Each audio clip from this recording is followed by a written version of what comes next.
Welcome, guys. In this session, we're going to define what selling means. We're going to get our frame of mind so we have a good understanding of what it means to sell and what our role is in that selling process. So, in its broadest sense, selling is the process that brings about a desired change in the behavior of prospects using a needs-based selling technique. That's what I advocate, is the needs-based selling techniques. So your job is to disturb people. Your job is to bring about a desired change in the prospect's behavior so they end up buying from you today. Your primary function as a sales professional is to disturb people. That's your job. If you don't disturb them, then they're going to continue doing what they have been doing because they're not uncomfortable enough to make a change. In other words, you have to remove complacency on the prospect side. You have to use your skills in listening and asking questions and helping them design solutions to uncover sources of dissatisfaction. Remember, people buy on emotion, they're moved to action by logic. So you have to instill a desire to change the status quo. And then once you have helped them create a desire to change the status quo, then you have to offer an intelligent and acceptable solution. And you have to do that in a way that affects them making a buying decision from you today. So prospecting is really about selling yourself. It's about selling the interview, it's about selling your professionalism, and it's about selling your company. Most salespeople think that it's about selling your company.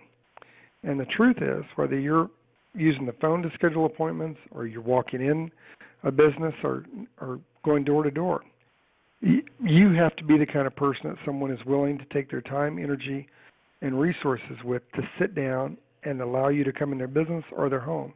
In other words, you have to sell yourself first. You have to be that kind of person they're willing to let come in their business or home. And then because you are the kind of person they're willing to sit down with, then you have to sell the interview. You have to sell them on disclosing their personal or business information in order for you to uncover those needs. And in doing that, then you're selling your professionalism. The reason they're going to disclose this confidential information from you is because they see you as a professional. And it's only at that point that they're going to have an interest in your company. In fact, by doing your job properly and selling yourself, the interview, and your professionalism, you are going to validate the quality of your company. They're going to see your company as having value because you work there, not because your company is important and therefore they're going to buy from you. They're going to buy from you because you're important, and they're going to see credibility in your company because of who you are. So how do you do this? Well, everybody tunes into WIIFM radio. Everybody tunes into what's in it for me. And that's exactly how your prospect thinks of things when you're from the very first approach through the service call. So you have to think from the perspective of your prospect. You have to help them uncover the information that triggers their dominant buying motives. It's important that you understand the way your prospect buys because that's going to help you succeed. I want to know how they make their buying decisions. Was it the salesperson's product or service that they packaged together, or did they already have that picked out? Who made the decision on the price? I want to know all of these things because that's going to tell me how they're going to buy from me. If you don't know how they bought from someone else, you have no clue how they're going to buy from you. But I'll tell you, simply understanding the way the prospect buys and what their motive is doesn't accomplish anything. You have to figure out their buying motives, and then you have to have the skill and the relationship to use those motives to help them make a buying decision from you. Remember, prospects, most people, buy on emotion, they're moved to action by logic. So what the prospects buy is the skills that you bring to the table. They engage in a needs-based sales presentation because the most important thing to people are the things they use the most. The most important things for you are the things people use the most and understanding the order they use those things. So let's talk about the value of prospecting. Only 3 things happen when you prospect.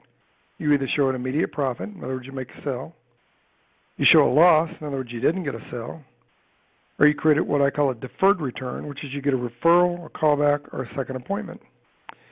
So it's important that you understand what prospecting means and the value of prospecting. If you haven't gone through the activity planning training, the business planning training, you need to go back and go through that.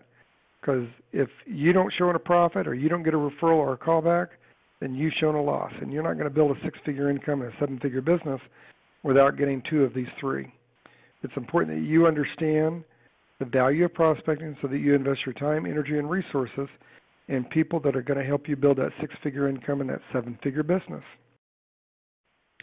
So let's go through who a qualified prospect is. These are my definitions of someone that I would be willing to spend my time and energy with. They have to recognize that that problem exists. They have to be motivated to solve their problem. They have to feel like that your product or service will solve their problem. They have to qualify for your product or service, whatever the qualification is, whether it's credit, health, whatever. They have to have the money to purchase your product or service, or the authority to make the purchase if it's a business. They have to be willing to spend the money to purchase your product or service, or use their authority to make the purchase. And they have to be willing to purchase your product or service today. You make money today. So if they don't meet these criteria as a qualified prospect, I probably wouldn't do a full presentation. That doesn't mean I wouldn't meet with them. I simply probably wouldn't do a complete presentation. So in order to people to disclose this kind of information for you, in order for you to be able to determine that they're a qualified prospect, you have to be pretty good at developing relationships.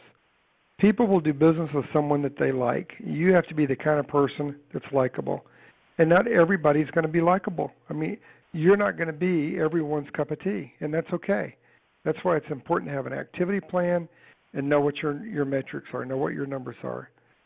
Be yourself. Don't try and be someone else, because then you're just considered insincere. Know your products. Have a primary product and an ancillary product. If you haven't gone through the business training process, yes, go through that so that you get a good understanding of how to determine what your primary product is and your ancillary product. It's a sales strength when you know your product so that you can help people design a solution that they're willing to pay for. That's what promotes confidence in people. And I would tell you to expect the best from your prospects. People are not going to take their time to meet with you if they're not more serious and curious. But people are hesitant to make purchases. You do the same thing. Salespeople say this all the time, that prospects lie to them. They do. They only lie when they move their lips. But you do that. You go in a car dealership, you get out of your car, the car salesman comes up to you and says, "Can I help you?" And you say, "No, I'm just looking." And then 2 hours later, you drive out with a new car. Well, did you lie? Well, of course not. It's not that you weren't interested in buying a car. You just don't want to be sold, right? You want to buy. You don't want to be sold. So expect the best from your prospects, and then you'll be able to give your best. In order to build this relationship, you have to have a good foundation. Don't answer questions in such a way as to create new ones. Reinforce to the prospect's emotional decision to buy from you with logic. Remember, people buy on emotion, they're moved to action by logic. Even people who say they buy logically buy that way because of how it makes them feel. People do not catch logic. People catch enthusiasm. But if you want to develop positive emotions in your prospects without arousing negative emotions.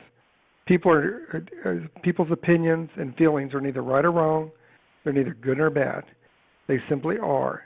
And that's why you need to go through our active listening. You need to go through the handling objections. You need to go through all the training so that you get a good foundation. Now, in order to have this good foundation with people, it's important that you understand the difference between empathy and sympathy. Empathy means trying to see, hear, and think like the other person. Empathy is understanding a person, looking from their point of view, from their inside out. How do they think? Listening is the skill set for acquiring this kind of understanding. So it's okay to have sympathy for someone, but sympathy means that you feel the same way they do and you don't want them to have to feel that feeling, so you don't go for the close. Empathy means I understand how you feel, but it doesn't change the facts. So if you can click here for more training, you can click here to book your next training and have me speak at one of your events. You can click here for articles or other videos. or you can call 865-776-7632 if you have a specific question.